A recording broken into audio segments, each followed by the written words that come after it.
Alright, this is a Flat Cap Cafe Racer. I'm out with Mr. Bill today. Say hello, Mr. Bill. Hello, Mr. Bill. Oh no! It may be, we may regret that having him have a voice on this, but we're going to try it today anyway and see how it works.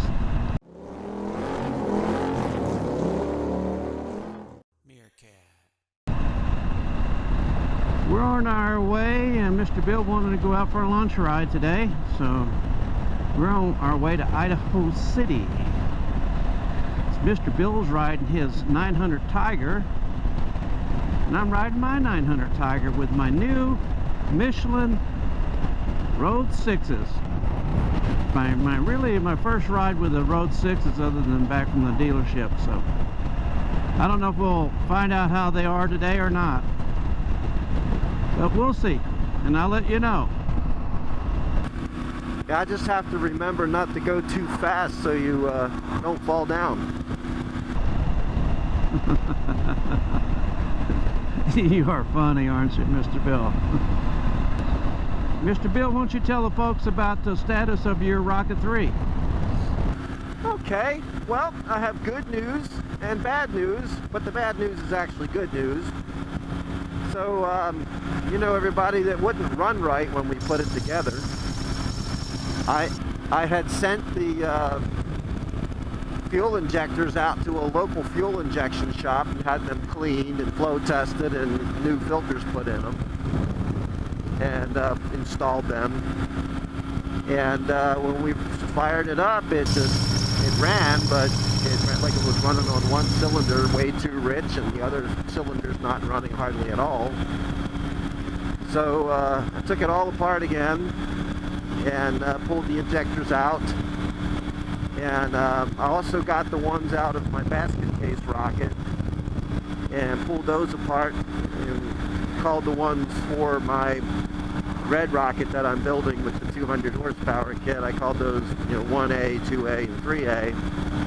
And the other, oh, there's a deer running across the road. Oh, here comes another one. Woo-wee! All right. Dang, it's not even dawn or dusk. Anyway, so I called those 1B, 2B, 3B, packaged them up real nice and sent them off to RC Fuel Injection down in Torrance, California, which most of the guys on the forum recommend. So I sent them off, and they contacted me on Friday, said they were ready to ship back. And I asked them, you know, what they found. So they put me over to the technician who worked on them. And he told me that my A injectors, the ones I had cleaned locally, were all fouled up. They didn't flow worth a hoot. And he said the problem was that the screens, the filter screens that the local guy put in were too long, and they were the wrong ones, and they were causing the problem. He said they're all flowing wonderful now, and they'll work real good. So I should have them today, tomorrow, or Wednesday. So what's your plan after you get them back and get everything installed? Put some miles on the bike, and I've talked to, well, I've voicemailed, we voicemailed back and forth with Two Wheel Dyno Works. I left them a message that I wanted to come up for a dyno tune on May 13th or May 14th, so Friday or Saturday, actually while I was sleeping, and said, yeah, that's no problem, they can take me either day. So just get back with them and we'll set an appointment. So they're closed on Mondays, so I'll be calling them again tomorrow when I get off work. Now, that place is, the dyno place is in Seattle.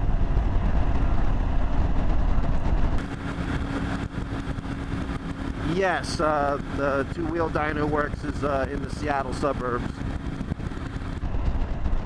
Your buddy Steve said be sure to let him know if we're coming out there, he's got a place for us to stay.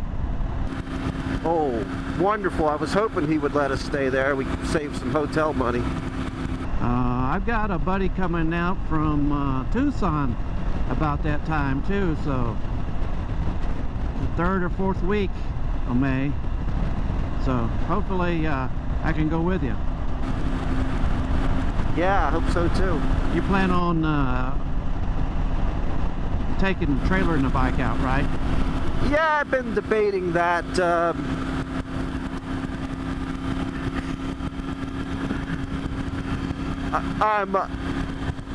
I'm good with that. I don't think I should ride it that far, you know.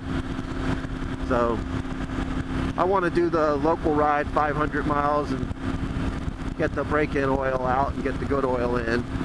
So I don't want to take it to the dyno without first at least getting some miles on it. Yeah. The program that the tune that Neville Lush Racing sends, he says it's, you know, it's okay to run, but it just needs to be dyno tuned to, you know, get the best that you can out of it for that configuration of cams and pistons and exhaust. What are you getting with your Tiger? 53, 54? Oh, I don't think I get that much, generally speaking. I think I'm around anywhere from 47 to 52. Okay.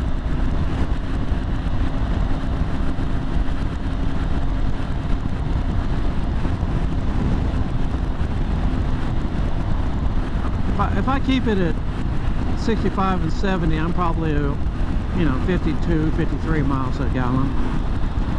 Uh-huh. That's even with 2 up and fully loaded, you know. Lynn and I Right. averaged about 50 miles a gallon.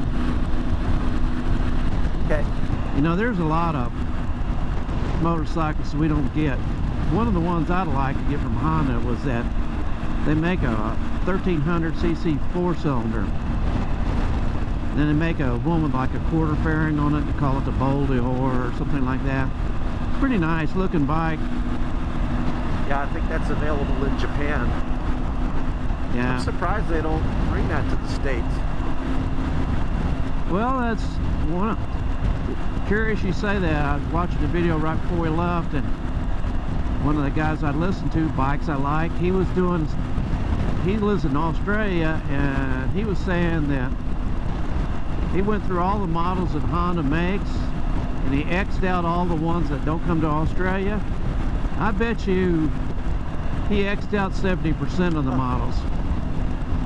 They got, you know, they get a couple Gold Wings, they got a few trail bikes, they get a, you know, a few mid-sized bikes, they get the Africa Twins. They don't get a lot of the bikes. There's a lot of bikes. And I quite frankly, I don't think we get a lot of them either. But I think we get more than they do. And I'm wondering why that is. Population? Well, one thing for sure, if you don't bring a bike in, That's you can't right. sell it. Yeah, what can it hurt to bring in 10 of them and see if they sell? Right? I don't know, unless they got to go through some sort of certification or something. But I would think if they're EU that would be You fine. would think, yeah. I couldn't imagine Australia having stricter emissions than Europe.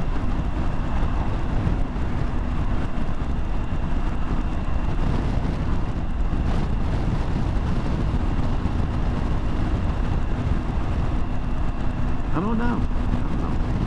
I'll tell you one thing, I'm really glad I bought this Tiger. It's really a nice bike. People don't listen to any bull crap about vibration. This thing is smooth as butter, sounds awesome, especially with this Arrow muffler, and it's a blast to ride. Yeah, I keep hearing it, you know, they'll say, well, it vibrates more than 800, and it does. But that doesn't mean it vibrates where it's bothersome. Right. You know, you can feel it, but there's a lot of motorcycles, including my BMW, that vibrates a hell of a lot more than this bike my does. 90-degree V Guzzi. You know, you feel, Yeah. but that vibration feels good. It feels like good feedback to being, you know, Yeah. one with the bike.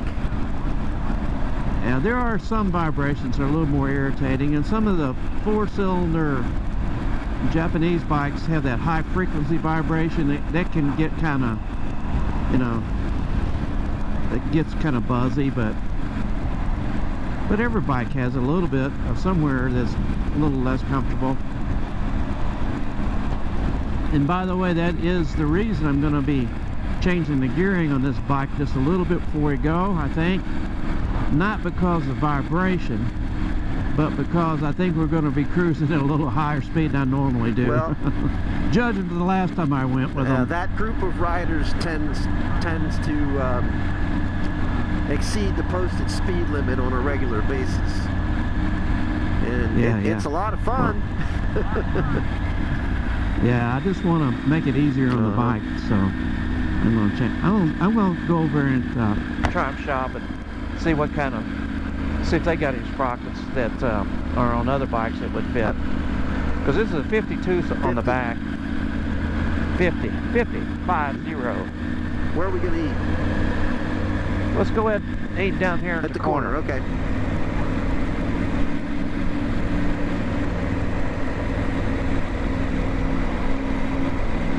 Actually, Trudy's doesn't look too crowded.